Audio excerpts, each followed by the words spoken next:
De volta com o nosso Você Bonita e para tudo que você está fazendo, porque olha, quando ela está aqui, a gente aprende muito e as notícias são boas. Afinal, sempre que a gente pode entender a respeito de rejuvenescimento e de técnicas, né, que vão trazer não só essa questão para o nosso semblante, para a gente ficar melhor, mas também para prevenir outras coisas. E acredito sempre que a gente fala de rejuvenescimento, não é só estética, a gente acaba prevenindo, né, o envelhecimento da pele. Mais uma vez com a gente, nossa querida dermatologista, doutora Carla Bortolotto. Saudades, bem-vinda. Obrigada, obrigada. Olha, prazer estar aqui sempre. Prazer nosso. É mais ou menos isso, né, doutora? Eu acho que nessa técnica que a gente vai falar também pode nos ajudar em outros aspectos. Sim, sim. Eu acho que essa técnica ela é boa para a gente discutir além de várias indicações, novos protocolos de tratamento e também o que a gente ganha como consequência desse procedimento. Hoje, então, a gente vai falar dos fios de sustentação. Vou pedir para você mostrar, acho que o Toninho vai mostrar bem de pertinho. Por onde começamos então? Vamos lá. O que são os fios de sustentação? A gente tem no passado pessoas que até chegam na clínica e perguntam: eu não quero colocar aquele fio de ouro, fio de metal pesado. Existia, sim, antigamente, esses fios, que eram fios que você não tinha a função de ser absorvido na pele. Entendi. Então, eles faziam um efeito de lifting, como esse que eu vou explicar, mas ele ficava ali o resto da vida. Entendi. E aí, o envelhecimento da pele ia acontecendo e o fio ficava naquela mesma posição, ou seja, ele ficava depois de um tempo visível e a gente só conseguia fazer a retirada dele cirurgicamente. Entendi. Então, assim, esses fios antigos a gente não usa mais. E pela evolução das tecnologias, hoje nós temos algumas opções desses chamados fios de sustentação. Eu trouxe uma opção que está sendo muito utilizada, queria tentar ver se a câmera consegue pegar, porque é um fio, como se fosse um fio cirúrgico. Vou colocar no preto, eu acho que pode ser. Ou aqui. Toninho, me diga como tá melhor para você. Vamos ver. Agora deu. Isso. Ele é um fio, que aqui é uma cânula, tá? É um aparelhozinho que a gente faz, uma técnica da aplicação desse fio na região indicada. E eu não sei se a gente consegue observar, eu vou empurrar ele um pouquinho aqui, pra gente poder... Minha unha tá machucada.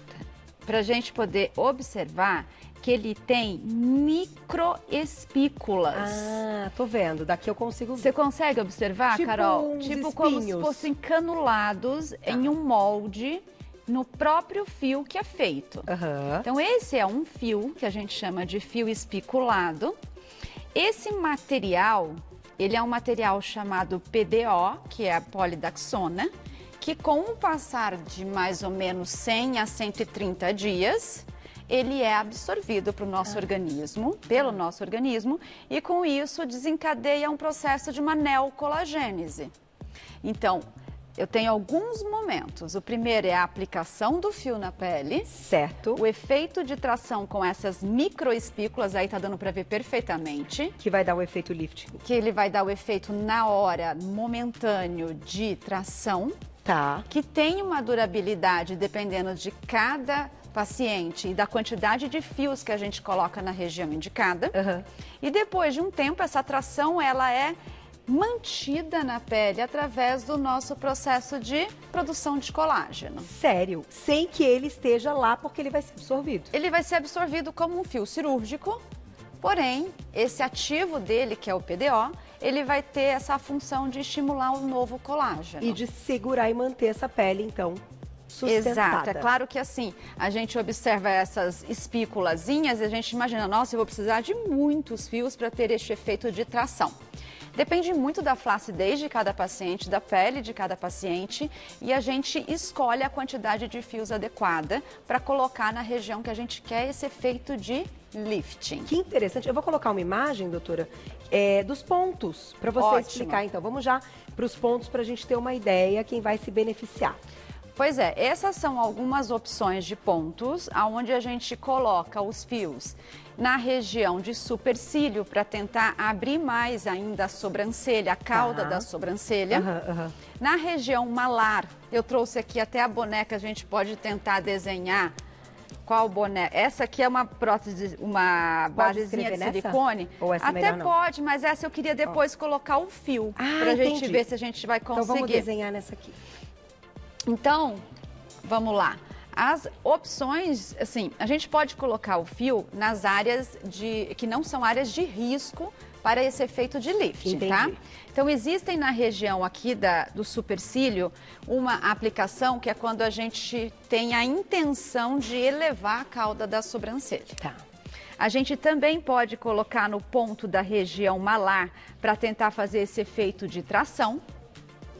Também pode ser colocado na região mandibular para também fazer o efeito de lifting e melhorar o sulco nasolabial, que é o nosso bigode chinês. Tá. E também indicado para a região do pescoço para melhora da flacidez. Então, a gente é um procedimento muito simples, é um procedimento seguro. A gente faz um pertuitozinho com uma agulha pequenininha, que é o mesmo trajeto que a cânula vai passar. Leva o fio até uma base de proteção, porque a gente também tem que tomar cuidado com áreas que são determinadas áreas principais e áreas que a gente não pode ultrapassar esse limite do fio. E depois a gente traciona e corta e o fio fica lá dentro. Que interessante. Agora, quanto tempo dura o efeito após ele ser absorvido pelo organismo? Pois é, a absorção ela pode levar em torno de 100 dias. Tá. Depois de 100 dias, a gente tem o efeito de lifting mantido em média de 10 a 12 meses. Mas é claro que isso depende, porque eu posso pôr na região, por exemplo, da malar, dependendo da quantidade que é a queda do bigode chinês da paciente, de 3 a 4 fios. Tá. Também na região mandibular. Além desse fio, que é o que causa a atração e o efeito de lifting, a gente também tem outros fios, que eu também trouxe aqui, e a gente vai tentar colocar na base de silicone. Olha que legal isso, Glaucia, que a doutora... A gente adora. Vamos tentar. Ela disse Hollywood. Quando ela ama, ela fala Hollywood. Eu já vim apertar, que legal isso aqui. Eu vou tirar o copo, porque eu já derrubei um dia. Vamos botar aqui, ó, pronto. Então agora, a gente tem a diferença, vamos ver se aqui dá para mostrar a diferença dos dois fios. A gente tem o fio, que é o que eu já falei dele, que é esse aqui, que é o fio espiculado, certo, Sim, Carol? certo. E todos eles têm uma dimensão diferente, dependendo da paciente. Tá. Então, alguns são mais fininhos, outros são mais grossos. Aqui eu tenho um outro fio chamado, vou deixar na base para ver se você... Aí. Que é o chamado fio liso. Tá, não tem esses... Ele não tem as travezinhas espiculadas e ele tem como principal função, quando colocado na pele, somente produzir o efeito do colágeno. Entendi. Então, quando eu tenho ruguinhas superficiais, quando eu tenho regiões de uma pele mais craquelada, eu posso optar pelo uso dos fios lisos para superficializar a minha ruga e ter uma produção de colágeno direta. Então, não quer dizer que todo mundo vai utilizar esse que tem os pontinhos. Agora, podem ser associados? Perfeita pergunta. A gente pode sempre associar as técnicas, os fios espiculados com os fios lisos. Tá.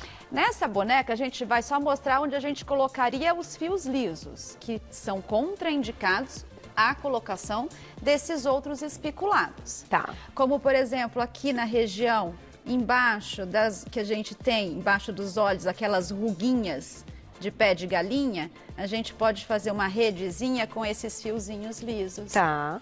Na região acima do lábio, a gente também pode melhorar aquela marquinha que a gente chama código de barra. Entendi. A gente também pode, na região do pescoço, melhorar também aqui quando tem aquelas ruguinhas. No rosto inteiro, porque ele tem uma aplicação mais superficial e ele não vai ter o efeito de tração. Entendi. Vamos tentar colocar? Vamos. Já vou colocar só uma perguntinha do público, já tem, né, Glaucia? Vamos colocar na tela, olha lá, da Joana Brigada, um beijo. A partir de qual idade pode fazer o procedimento? Essa é uma excelente pergunta, a Joana perguntou, que a Joana fez. Por quê? Porque é um procedimento mecânico, né? Ele tem o efeito para melhorar a flacidez. Então, a gente normalmente indica isso após um quadro de um envelhecimento, né? Tá. Não um envelhecimento profundo, porque daí a gente precisa usar muito mais tecnologias e procedimentos como esse. Mas pensando numa perda do colágeno, que começa em torno dos 28 a 30 anos, é o momento que a gente pode optar pela realização. Mas, por exemplo, uma menina de 30 anos, ela quer fazer o procedimento dos fios, ela vai pôr um fio, porque ela não tem tanta flacidez. Tá. Já uma pessoa com 50 anos, talvez a gente tenha que optar por mais números de fios. Dos dois lados. Tem contraindicação? Tem alguém que não pode, enfim, ser aí uma indicação de tratamento, de procedimento? Na verdade, por ser um procedimento mecânico, a gente tem menos contraindicações do que, por exemplo, um lifting feito com ácido hialurônico. Tá. Que desencadeia processos inflamatórios, que pode ter reações alérgicas. No caso do fio, ele tem menos, mas gestantes, lactentes, pessoas que têm também relatos de alergia a fios cirúrgicos, entendi. Pessoas que fazem uso de medicações anticoagulantes, como AS ou Clexane, e qualquer tipo de quadro infeccioso.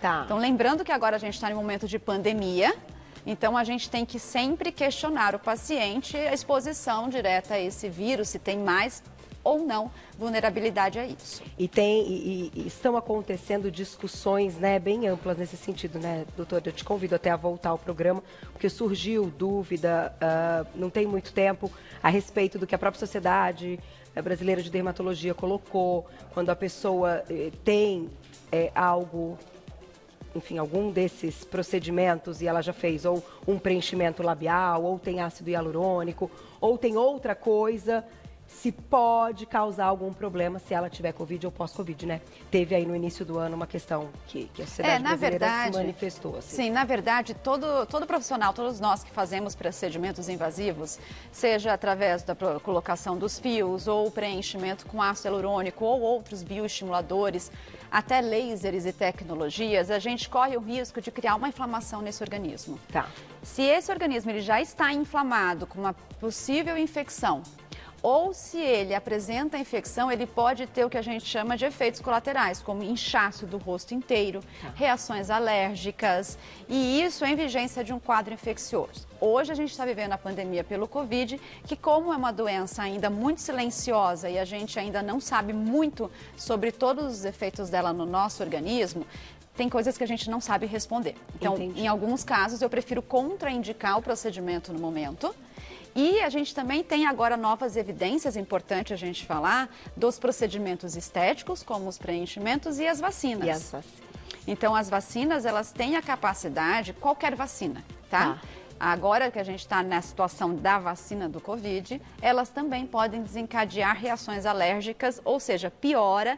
Fiz um preenchimento no rosto ano passado e positivei para o Covid. Ou tomei a vacina, você pode inchar e aí é necessário um tratamento com anti-inflamatório, antibiótico oral e também um protocolo a ser seguido. Então, gente, quem tiver aí, quem perceber algo do tipo, pode sim pensar que tem relação com algum procedimento que fez, mesmo que tenha meses, enfim, né? Eu tenho algumas pacientes que falam, doutora, eu percebi que eu estava com Covid sem sintomas, quando o meu rosto inchou e você me avisou.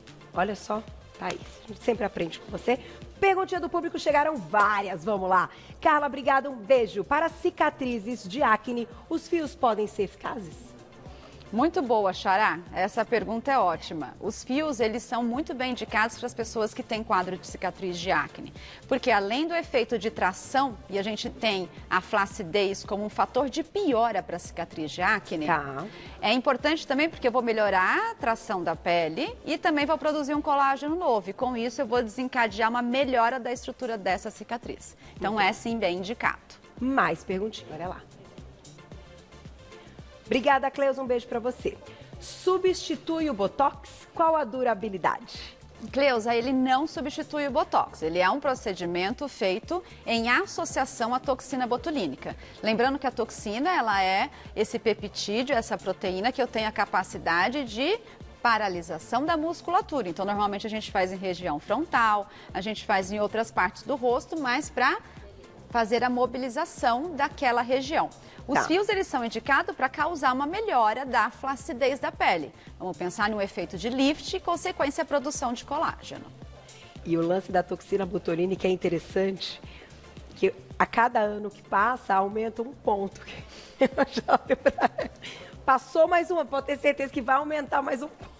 Toxina botulínica. Mas isso é legal. Brincadeiras à parte. Quando a gente faz a toxina, a gente nunca pode reduzir o número de pontos. Entendi. Então, assim, a gente tem que manter, ou dependendo da situação, aumentar mais um pontinho. Mais um pontinho, tá vendo? Então você já tá sabendo disso. Não é coisa do médico, não. É porque realmente, provavelmente, ali vai precisar paralisar o que no ano anterior não precisava. Vamos lá, perguntinha do público, brincadeiras à parte. Obrigada, Gabi, um beijo. O procedimento é dolorido, precisa de anestésico? É uma ótima pergunta, porque é um procedimento que, como é um pouco mais invasivo, a gente precisa de algumas restrições. Tá. Em primeiro lugar, é anestesia local. O procedimento em si, pelo fato de anestesiar, não tem tanto incômodo na hora da realização, mas nas primeiras 24, 48 horas é feita uma analgesia um pouco mais importante. 15 dias desse procedimento, a gente tem que evitar exercícios de muito trauma, exercícios de muito impacto e evitar dormir ou pelo lado direito ou pelo lado esquerdo. Então, deitar, dormir retinha.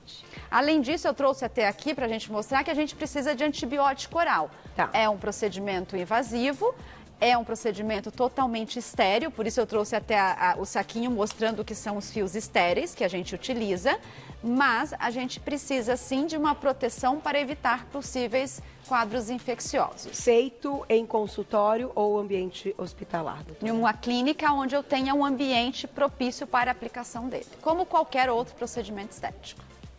Mais perguntinha, olha lá. Obrigada, Eusiane, um beijo. Esse procedimento pode ser usado para levantar o bumbum?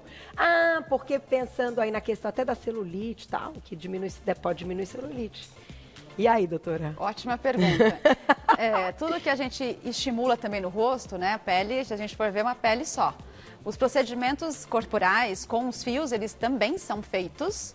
A gente tem como melhorar a flacidez da pele, interno de coxa, região do bumbum, região abdominal. Porém, a gente ainda não tem a disponibilidade de fios maiores. Entendi. E fios mais espiculados que façam essa tração. Então, hoje eu poderia, mas eu tenho que colocar daí mais fios para poder ter esse efeito tão satisfatório assim. E pode associar com tecnologia, então, após feito o fio, fazer um outro aparelho? Pois é, quando a gente tem essa programação, é melhor primeiro fazer a tecnologia. Entendi. Depois fazer os fios. E se eu precisar associar a preenchimento com ácido hialurônico, é importante não utilizarmos na mesma região. Tá. Porque o ácido hialurônico, ele ajuda a quebrar mais rápido, a hidrolisar melhor esse fio. E aí você tem um efeito menor dessa produção de colágeno. Perfeito. E aí vai durar menos. Vai durar menos tempo. A gente tem que encerrar, mas dá para colocar no Vamos fazer? Só para encerrar, Glaucia, vamos lá, não podemos dar lá, só para a gente visualizar. Vamos colocar ele aqui, é uma pontinha de agulha, né? Que a gente introduz. Eu tô colocando sem ajuda aqui, mas é só para as pessoas poderem. Tá dando para observar? Olha isso, sensacional. E aí, quando a gente puxa ele, o fio fica lá dentro. Olha, Carol, dá para ver aqui? Amei poder ver, olha, adorei, é isso aí. É claro que a gente tem que introduzir mais, o fio fica totalmente dentro da pele e depois esse efeito dentro da pele é a produção de colágeno. Existe situação do fio sair? Isso é uma pergunta muito comum. Existe. Se ele sair, ele foi expulso da pele. Tá tudo bem. Tá tudo bem, você retira. É ruim porque você vai perder a produção de colágeno, mas não tem nenhum efeito colateral em relação a isso. Como sempre, uma aula. Doutora dá aula também para muitos dermatologistas. Então, gostei desse. A gente vai poder mostrar legal, muita coisa nessa face. Ela sempre competentíssima, doutora Carla Bortolotto, dermatologista, e sempre aqui no Você Bonita. Muito obrigada. Obrigada, Estava querida. com saudades. Também. Amanhã tô lá. Oba! Beijo, obrigada.